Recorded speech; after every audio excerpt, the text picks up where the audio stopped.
जब समस्त दिशाएं पवित्र हो जाती है और आकाश से पुण्य की वर्षा होने लगती है। आज वही दिन है जिसे शास्त्रों में कामिका एकादशी कहा गया है। एक ऐसी दिव्य तिथि जो समस्त पापों का नाश करती है, जीवन में शांति और प्रभु के समीपता का वरदान देती है। आज है सावन मास के कृष्ण पक्ष की कामिका एकादशी और आप सभी को कामिका एकादशी की बहुत बहुत शुभकामनाएं। हरे कृष्ण। प्रिय श्रोताओं, आज हम वंदन करते हैं गारस माता को, जो व्रत की प्रेरणा है, जो भक्ति की राह है, जो मनुष्य को श्री हरि की शरण में लाकर पूर्व जन्मों के बंधन से मुक्त कर देती है और स्वर्ग को ले जाती है। तब श्री कृष्ण मुस्कुराते हुए कहते हैं, राजन, आज मैं तुम्हें बताऊंगा कामिका एकादशी की वह पुण्यमय कथा जो देवताओं द्वारा भी वंदनीय है। तो आइए प्रिय श्रोताओं, प्रभु श्री हरि के उपेंद्र स्वरूप ग्यारस माता की वंदना और श्री कृष्ण के श्री मुख से निकली इस पावन कथा में हम अपने मन, वचन और आत्मा को अर्पित करें। श्री पद्म पुराण में वर्णित कामिका एकादशी की कथा के अनुसार एक बार धर्मराज युधिष्ठिर ने भगवान श्री कृष्ण से पूछा है, गोविंद वासुदेव, जब समस्त दिशाएं पवित्र हो जाती है और आकाश से पुण्य की वर्षा होने लगती है, आज वही दिन है जिसे शास्त्रों में कामिका एकादशी कहा गया है।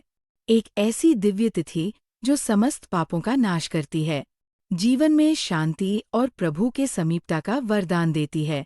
आज है सावन मास के कृष्ण पक्ष की कामिका एकादशी और आप सभी को कामिका एकादशी की बहुत बहुत शुभकामनाएं।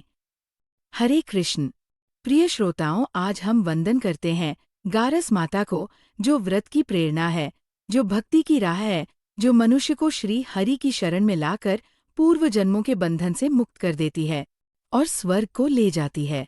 तब श्री कृष्ण मुस्कुराते हुए कहते हैं, राजन, आज मैं तुम्हें बताऊंगा कामिका एकादशी की वह पुण्यमय कथा जो देवताओं द्वारा भी वंदनीय है। तो आइए प्रिय श्रोताओं, प्रभु श्री हरि के उपेंद्र स्वरूप ग्यारस माता की वंदना और श्री कृष्ण के श्री मुख से निकली इस पावन कथा में हम अपने मन, वचन और आत्मा को अर्पित करें। श्री पद्म पुराण में वर्णित कामिका एकादशी की कथा के अनुसार एक बार धर्मराज युधिष्ठिर ने भगवान श्री कृष्ण से पूछा है, गोविंद वासुदेव, आपको नमस्कार है। श्रावण के कृष्ण पक्ष में कौन सी एकादशी होती है? अब कृपया उसका भी वर्णन कीजिए। श्री कृष्ण बोले, राजन सुनो, मैं तुम्हें एक पाप नाशक उपाख्यान सुनाता हूँ, जिसे पूर्व समय में ब्रह्मा जी ने नारद जी के पूछने पर कहा था। नारद जी ने प्रश्न किया कि भगवन कमलासन, मैं आपसे ये सुनना चाहता हूँ कि श्रावण के कृष्ण पक्ष में जो एकादशी होती है उसका क्या नाम है, उसके कौन से देवता हैं और उससे कौन सा पुण्य मिलता है? प्रभु ये सब बताइए। तब ब्रह्मा जी ने कहा, नारद सुनो, मैं संपूर्ण लोकों के हित की इच्छा से तुम्हारे प्रश्न का उत्तर दे रहा हूँ। श्रावण मास में जो कृष्ण पक्ष की एकादशी होती है उसका नाम कामिका है। उसके स्मरण मात्र से वाजपेय यज्ञ का फल मिलता है। उस दिन श्रीधर, हरि, विष्णु, माधव और मधुसूदन आदि नामों से भगवान का पूजन करना चाहिए। भगवान श्री कृष्ण के पूजन से जो फल मिलता है वो गंगा, काशी, नैमिषारण्य तथा पुष्कर क्षेत्र में भी सुलभ नहीं है। सिंह राशि के बृहस्पति होने पर तथा व्यतिपात और दंड योग में गोदावरी स्नान करने से जिस फल की प्राप्ति होती है, वही फल भगवान श्री कृष्ण के पूजन से भी मिलता है। जो समुद्र और वन सहित समूची पृथ्वी का दान करता है और जो कामिका एकादशी का व्रत करता है, वे दोनों समान फल के भागी माने गए हैं। जो बाई हुई गाय को अन्यान्य सामग्रियों सहित दान करता है, उस मनुष्य को जिस फल की प्राप्ति होती है, वही कामिका का व्रत करने वाले को मिलता है। जो नरश्रेष्ठ श्रावण मास में भगवान श्रीधर का पूजन करता है, उसके द्वारा गंधर्वों और नागों सहित संपूर्ण देवताओं की पूजा हो जाती है।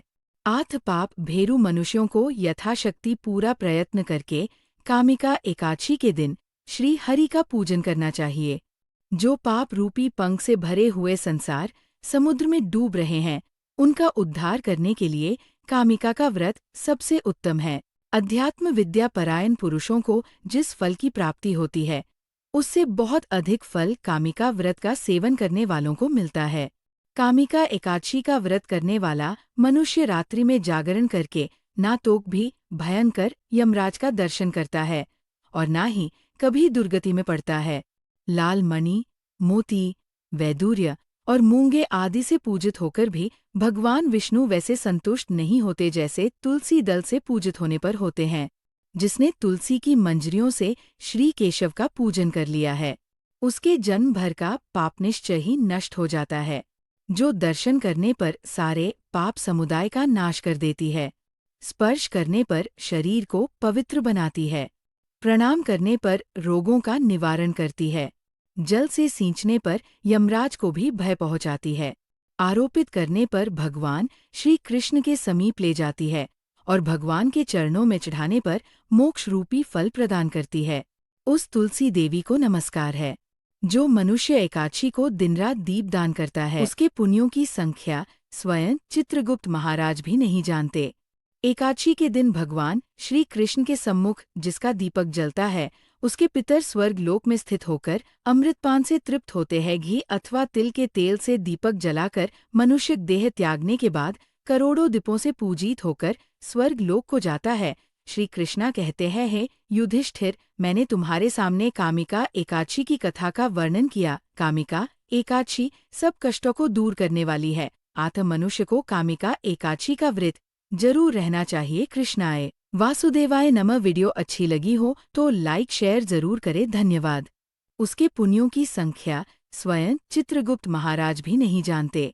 एकादशी के दिन भगवान श्री कृष्ण के सम्मुख जिसका दीपक जलता है, उसके पितर स्वर्ग लोक में स्थित होकर अमृतपान से तृप्त होते हैं। घी अथवा तिल के तेल से दीपक जलाकर मनुष्य देह त्यागने के बाद करोड़ों दीपों से पूजित होकर स्वर्ग लोक को जाता है। श्री कृष्णा कहते हैं, हे युधिष्ठिर, मैंने तुम्हारे सामने कामिका एकादशी की कथा का वर्णन किया। कामिका एकादशी सब कष्टों को दूर करने वाली है। आत्म मनुष्य को कामिका एकादशी का व्रत जरूर रहना चाहिए। कृष्णाय वासुदेवाय नमः। वीडियो अच्छी लगी हो तो लाइक शेयर जरूर करें। धन्यवाद।